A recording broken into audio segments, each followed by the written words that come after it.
e a página intitula-se O Selo da Paz. No trânsito da vida, quando te aparecem entraves e fracassos, não te esqueças de que a paciência é o passaporte suscetível de assegurar de livre passagem através de todas as dificuldades e travessias. Se estás doente, não será com o desespero que aproveitarás o remédio que se te administra.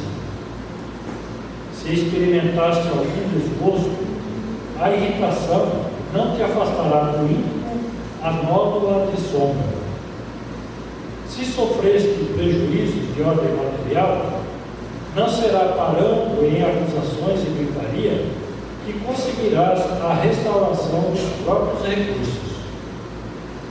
Se atravessas incompreensões em família, de modo algum te livrarás de semelhantes atropelos, multiplicando reclamações e exigências.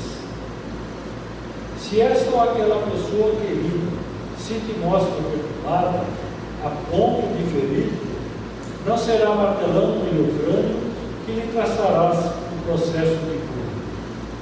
Cultivando paciência no cotidiano, transportarás contigo a força capaz de vencer todos os obstáculos que, porventura, te agridam a existência. E isso acontece porque as leis de Deus marcaram a paciência na condição de selo da paz. Obrigado. Boa noite a todos. Boa noite. O livro Pequenas Atitudes. Compreender.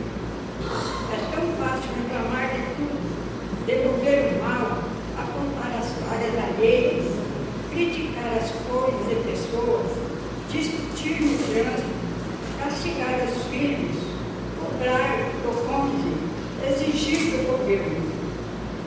A lista é longa, demonstrando que é curta a nossa compreensão. Tantos dizem que compreender é sinal de fraqueza, porém a vida prova o contrário.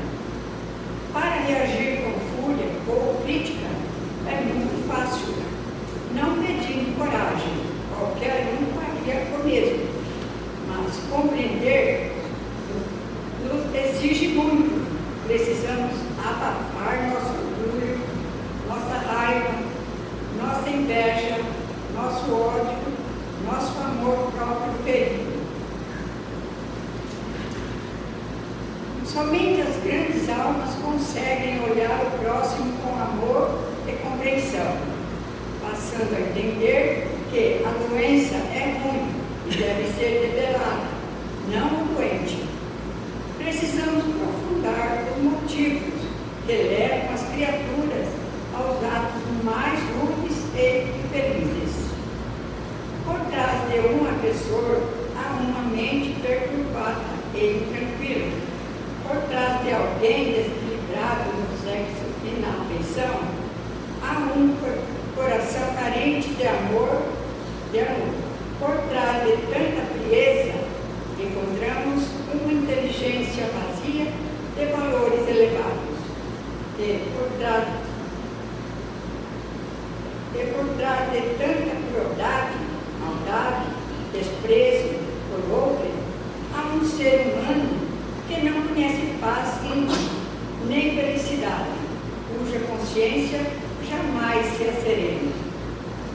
Pode ser difícil, mas é grande sinal de quem ruma para a verdadeira paz, pois sabe ter compaixão e compreender para com as fraquezas alheias. Se Deus não usasse de compreensão e misericórdia, já teria desligado o mundo. Boa noite a todos.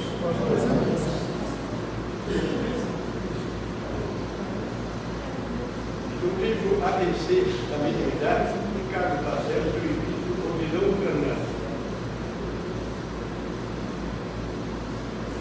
E a página é Privilégio. O único privilégio que a mediunidade confere ao médium é o de servir. A mediunidade que se envaidece de sua sua faculdade mediúnica acaba por anular. Mediunidade é instrumento de resgate e aperfeiçoamento espiritual. A humildade fortalece o médium contra as armadilhas do personalismo, erva daninha que se alastra na lavoura das mais belas possibilidades. O médico carece de ouvir palavras de sentido, nunca, porém, elogios. O medianeiro que provoca o seu próprio elogio ou que se permite elogiar com frequência está próximo de inevitável queda. Ninguém deve ser mais consciente de suas limitações e mazelas do que o médico. O médico que se prevalece de suas faculdades para estar em evidência, está a serviço de si mesmo e não do ideal que abraçou. O médico que se considera incapaz de falhar já cometeu o seu primeiro ato falho. O vedetismo mediúnico é porta escancarada para a obsessão e para o ridículo. O médico que promove o trabalho naturalmente será promovido por ele, engrandecendo-se, quanto mais apequenar-se na seara espírita cristã. Muito obrigado. Boa noite a todos. Que a paz de Jesus esteja com todos nós, encarnados e desencarnados. Nós temos hoje a grata satisfação de ouvirmos o nosso companheiro Orestes e nós vamos então fazer a nossa prece de abertura. Elevemos nossos pensamentos a Deus e rogamos, Pai, a proteção espiritual para todos nós, para toda a humanidade, que os vossos mensageiros celestes possam acalmar os nossos ânimos, nos trazer a paz, a tranquilidade, a serenidade para prosseguirmos a nossa jornada. E assim lhe oferecemos a prece que Jesus nos ensinou, rogando que ela sirva como um bálsamo de luz e paz para toda a humanidade. Pai nosso que estás no céu, santificado seja o vosso nome, venha a nós o vosso reino, seja feita a vossa vontade, assim na terra como no céu. O pão nosso de cada dia nos dai hoje, perdoai as nossas dívidas, assim como nós perdoamos os nossos devedores, e não nos deixeis cair em tentações, mas livrai-nos do mal. Assim seja. Com a palavra, o companheiro Orestes, que vai tirar uma curiosidade minha: quem é a pessoa que aparece ali?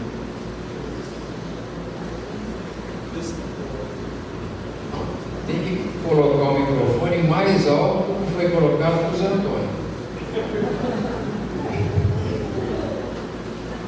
Boa noite a todos.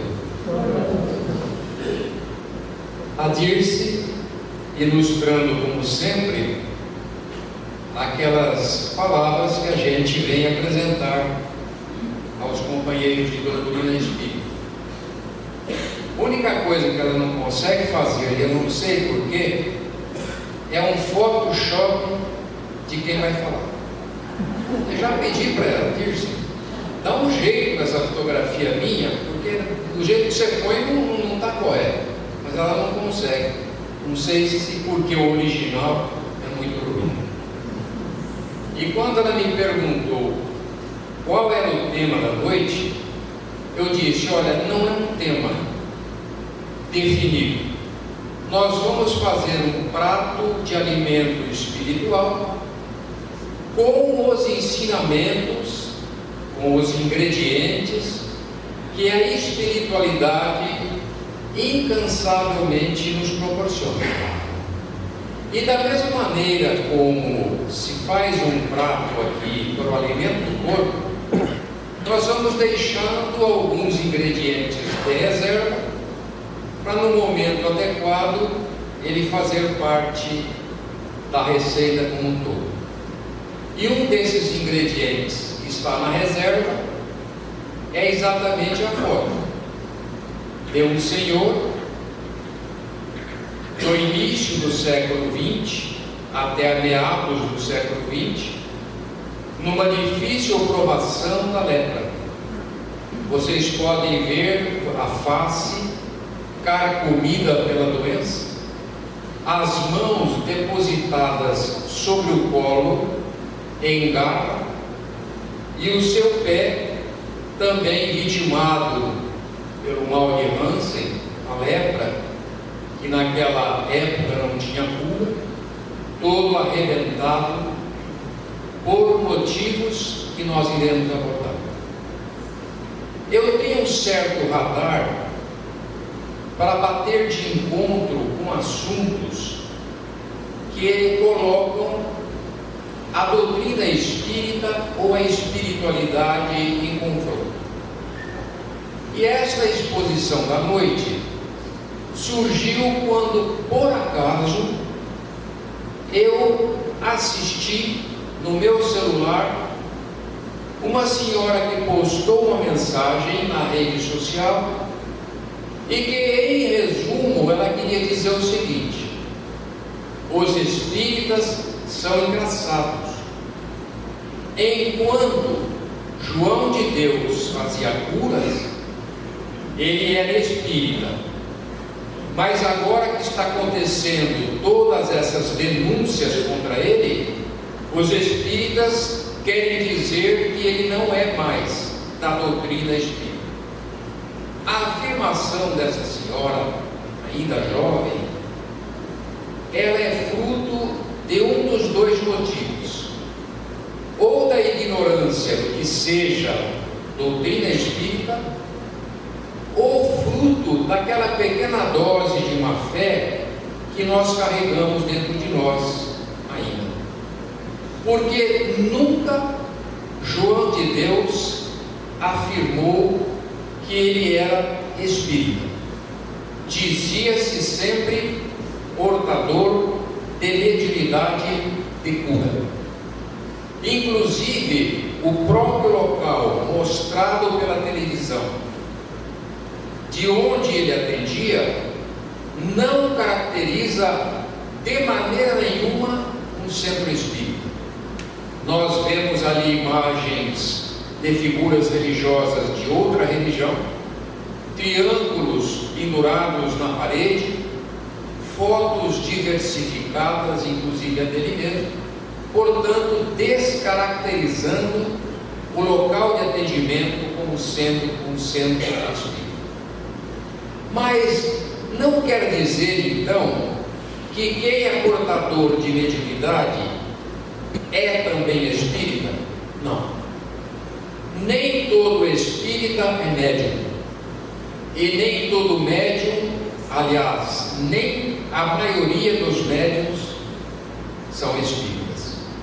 Vamos retirar essa explicação de um livro acima de qualquer suspeita, e que é a Bíblia. Ali nós encontramos várias passagens de fenômenos mediúnicos no momento da história da humanidade, em que a doutrina espírita não era nem sonhada.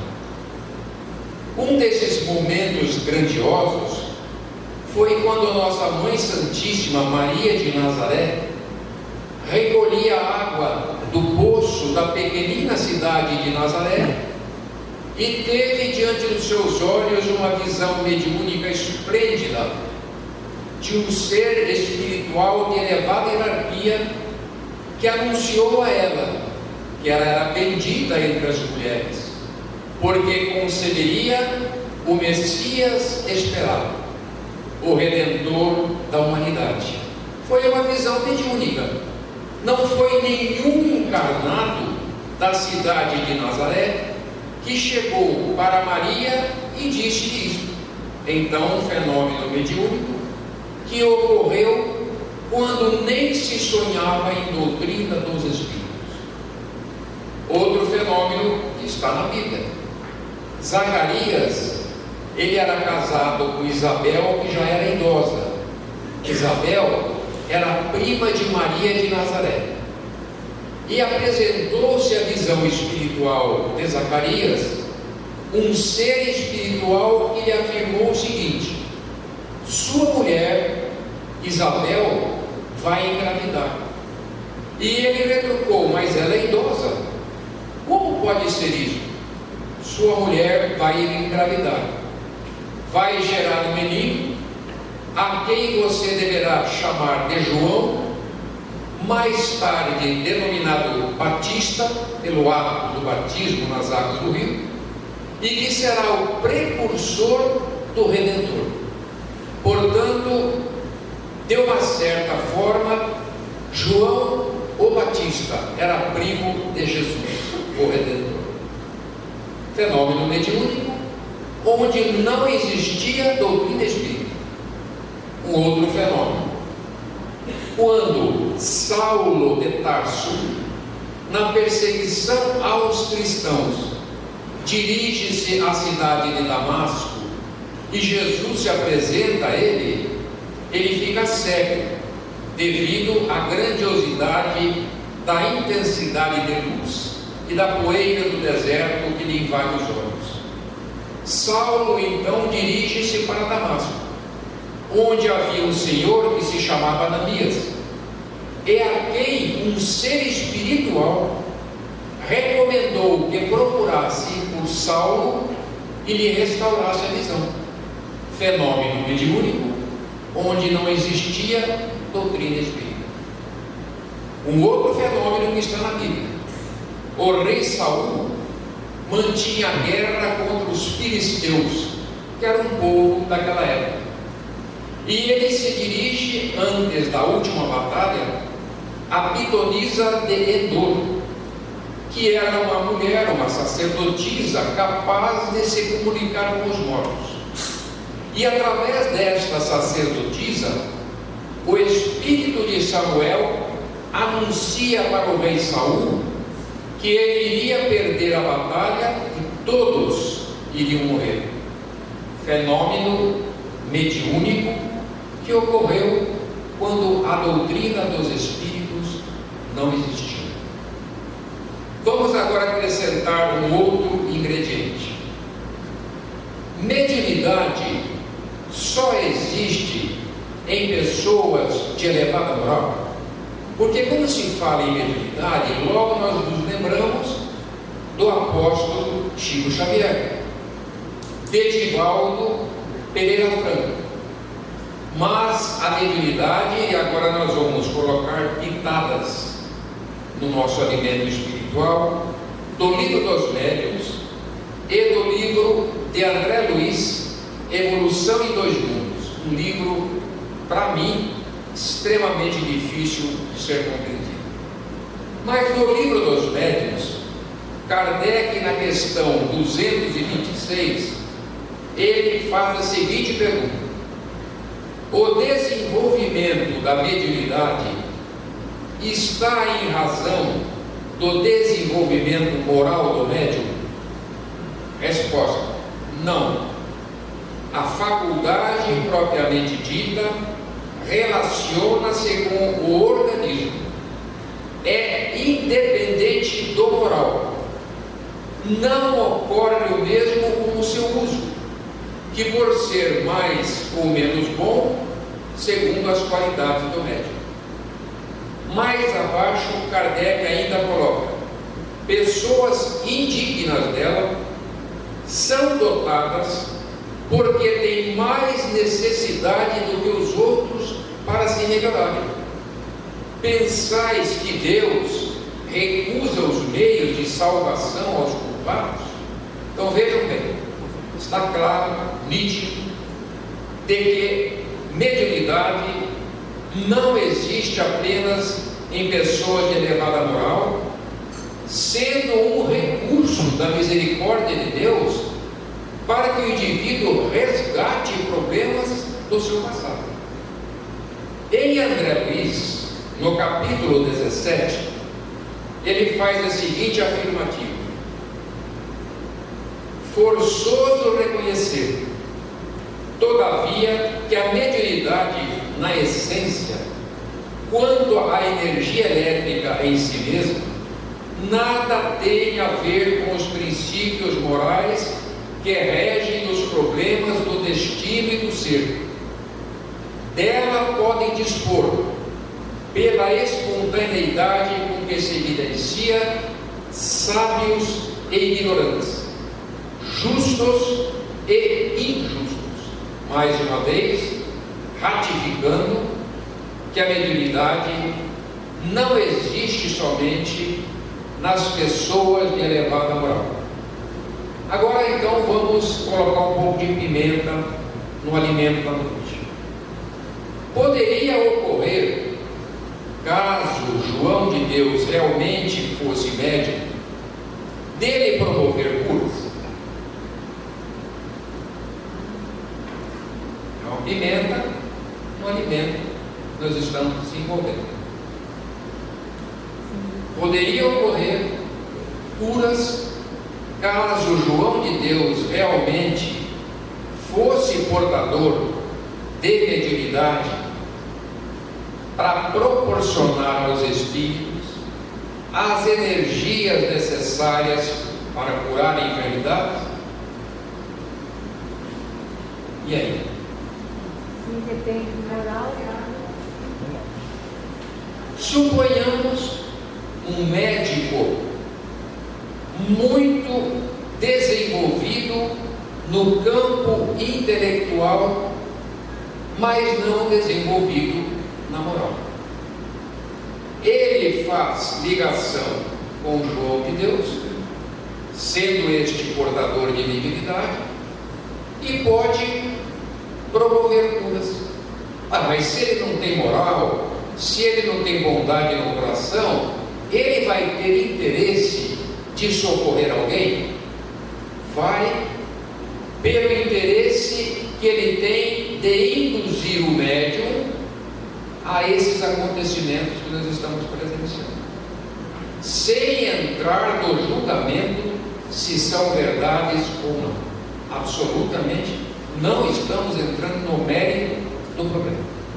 Mas se um espírito desenvolvido no campo da medicina, portanto no campo intelectual, consegue ligação mediúnica com João de Deus, sendo ele portador de mediunidade, este espírito pode sim efetivar recursos para que determinadas doenças fossem curadas.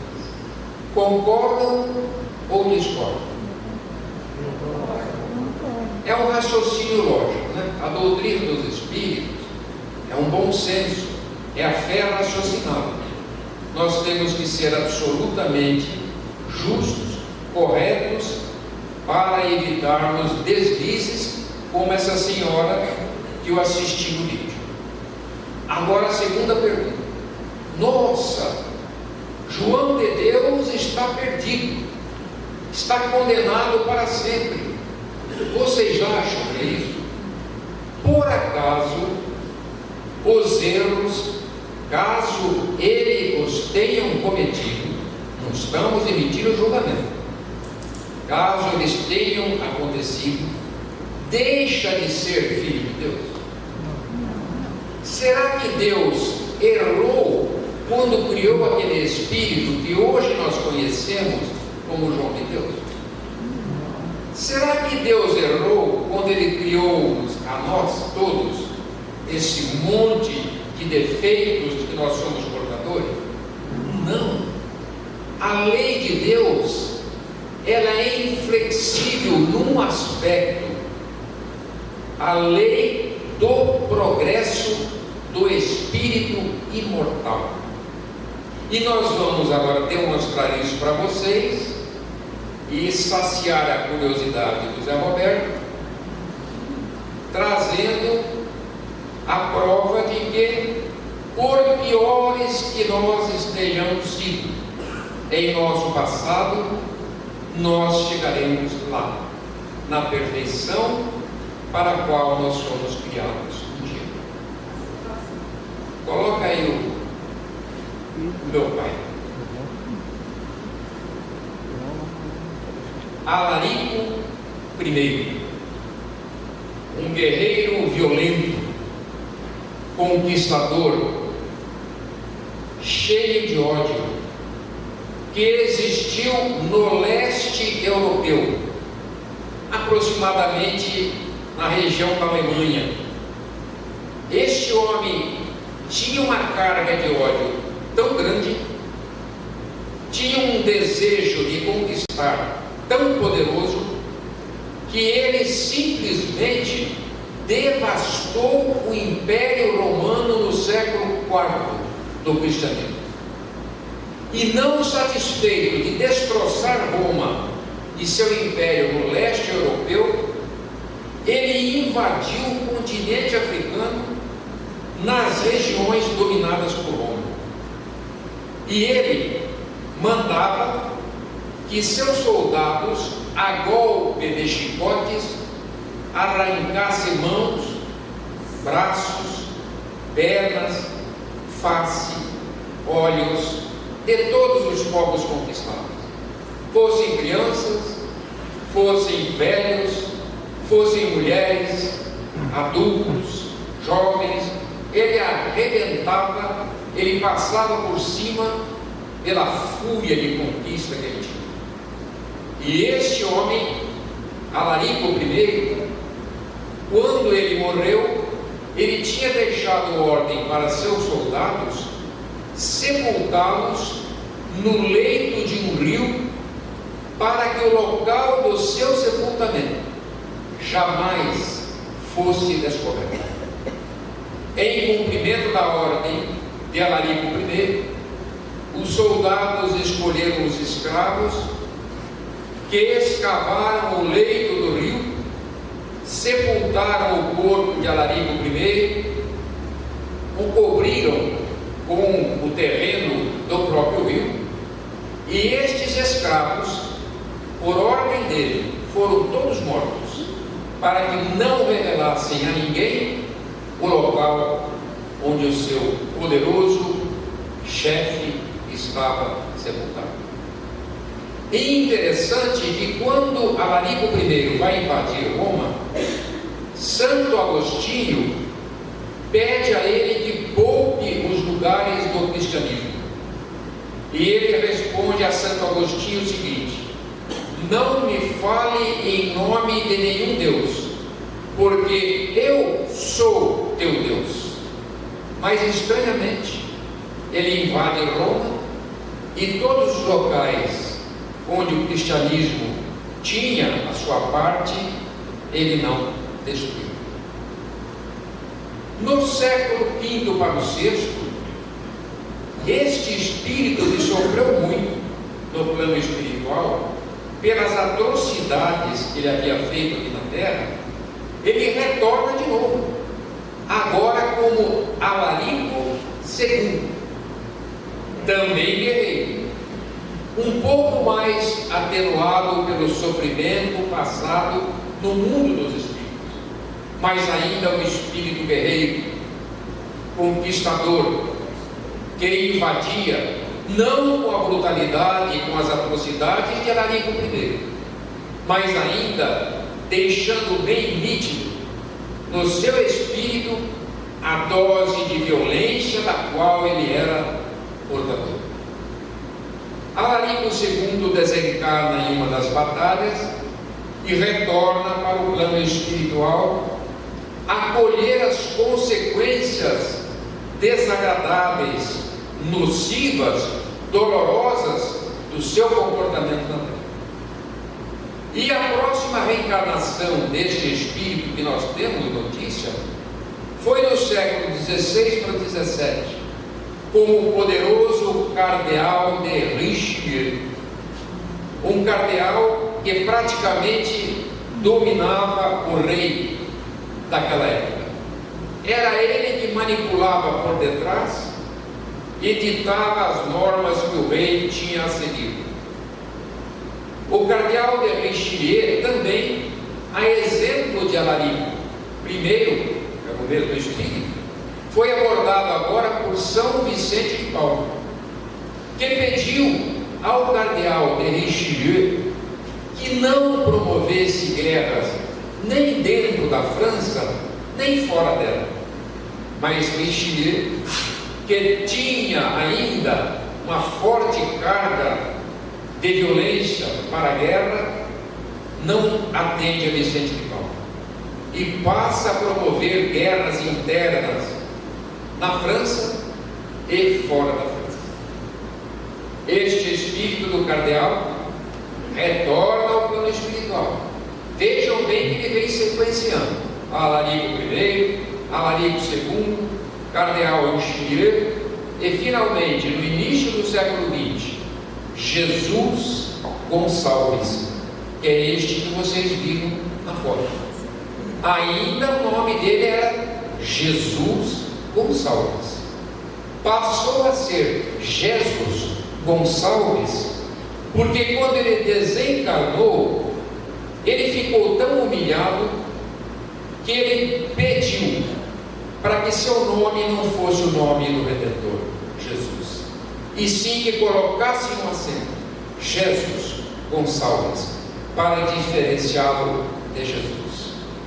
E ele então retorna à Terra por volta do início do século XX, casa-se uma senhora viúva, portadora de 2 filhas, e tinham 2 filhas, Dona Teodomira, e começa a desenvolver o seu trabalho. Era um homem de grande cultura. Vocês viram que ele foi o cardeal de Richelieu numa das reencarnações passadas. E aqui ele escreve para o jornal, ele participa da montagem das pequenina banda musical onde ele vive, tem uma atividade intelectual muito grande. E tem com essa senhora mais 4 filhos.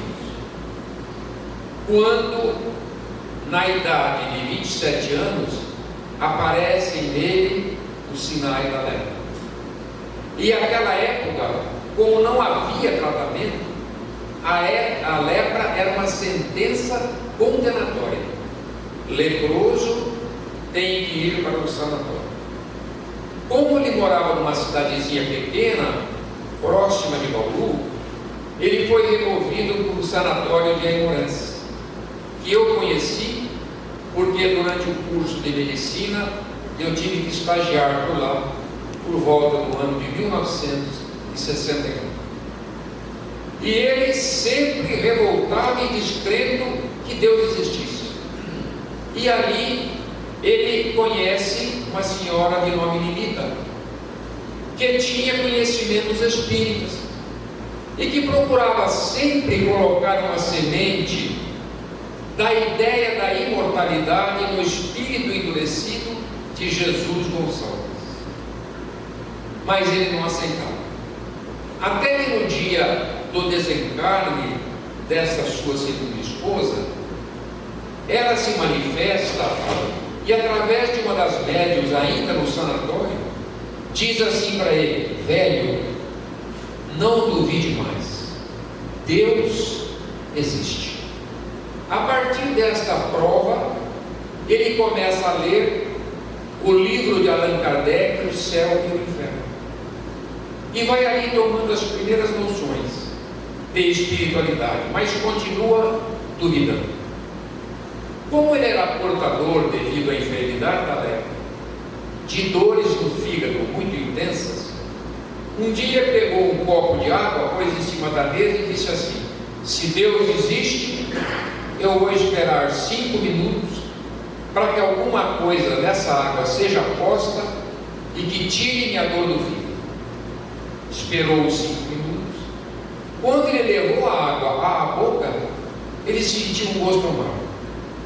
Chamou um companheiro de sanatório e disse: olha, essa água aqui está esquisita, prove você.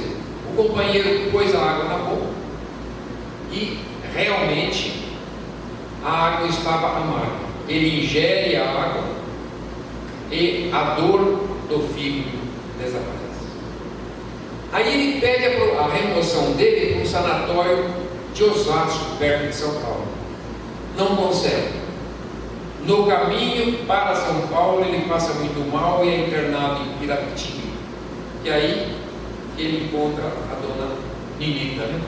Que é a Anita, que passa a fornecer a ele ensinamentos da doutrina dela no dia do seu velório, e ele passa então a crer que realmente alguma coisa existia para além da morte, para além daquele corpo apodrecido que vocês viram aqui na foto. E Jesus Gonçalves, ele se correspondia com Chico Xavier. E nas cartas para o Chico ele dizia: o dia que eu desencarnar, eu vou te visitar, porque até então ele não foi. E realmente, quando ele desencarna, Chico Xavier vê um vulto entrar pela porta, um espírito que apresentava intensidades luminosas em determinados locais do corpo espiritual, que era o reflexo dos locais onde a lepra o atingiu de maneira mais violenta enquanto no corpo físico. Então, da face, dos pés, das mãos, irradiava intensa luz, porque finalmente Alarico I havia se resgatado perante a própria consciência. E um fenômeno muito interessante que se passou com ele em Pirapitingui foi que ele perdeu a voz por causa da lepra.